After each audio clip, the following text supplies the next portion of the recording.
What's up, everybody? Today we're comparing two Resident Evil projects that had one thing in common. Fans weren't exactly throwing a party when they released. On one side, we've got Operation Raccoon City, a game so controversial that some fans treated it like it stole their lunch money.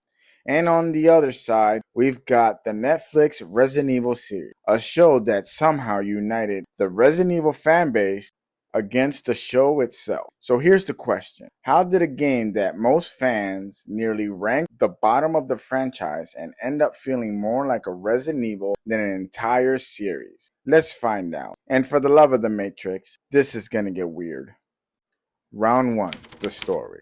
Now, to be fair, neither of these projects follow the game exactly. Operation Raccoon City created its own squad of Umbrella operatives called the Wolfpack. The game basically asks, what if we experience the Raccoon City outbreak from the bad guy's side? Pretty cool idea. Meanwhile, the Netflix show introduced new characters and built its own story around the Wesker family. Nothing wrong with trying something different. Resident Evil has experimented before. The problem is that Operation Raccoon City still kept one foot inside the Resident Evil universe. The Netflix show sometimes felt like it wanted to be its own sci-fi series, and remember halfway thought production that it had a Resident Evil license. Winner, Operation Raccoon City.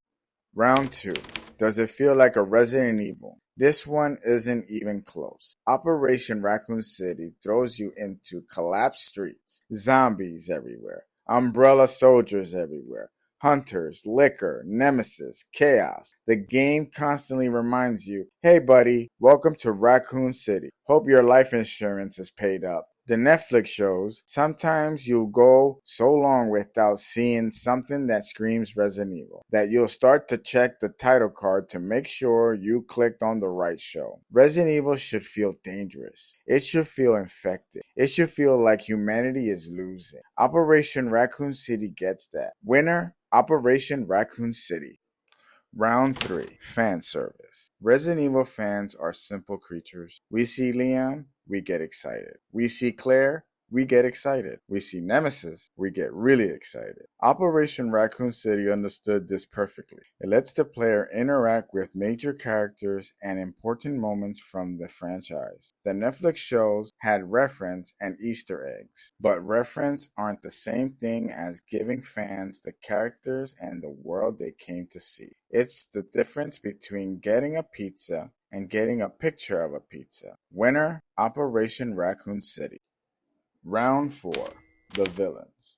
Operation Raccoon City wastes absolute zero time. Umbrella is evil. Everybody knows Umbrella is evil. The game knows Umbrella is evil. The player knows Umbrella is evil. The zombies definitely know Umbrella is evil. Case closed. The Netflix series spends a lot of time building towards revelations that longtime fans have figured out approximately 3 seconds after watching the opening credits. It's like watching a mystery where the detective keeps announcing clues while the audience solved the case last Tuesday. Winner, Operation Raccoon City.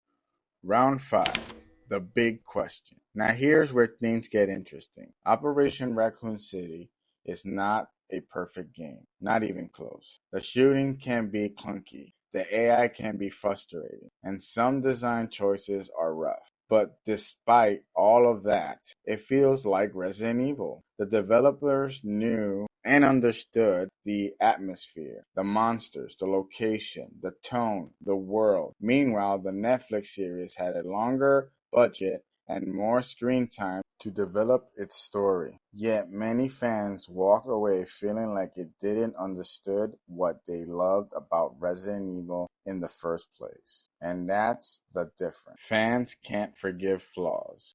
What they struggle to forgive is when something doesn't feel like the franchise it's supposed to represent. So for the final score, looks like Operation Raccoon City holds the title. The winner is Operation Raccoon City. Now, don't get me wrong. I'm not saying Operation Raccoon City is secretly a masterpiece. What I am saying is that somehow a game many fans consider a disappointment still manages to understand Resident Evil better than the Netflix adaptation. And honestly, that might be the most shocking thing to come out of Raccoon City. Let me know what adaptation better you want me to cover next. Welcome to Raccoon City versus Resident Evil 2 Remake, or Infinite Darkness versus Resident Evil 4, or maybe something even crazier. And as always, for the love of the Matrix, thanks for watching.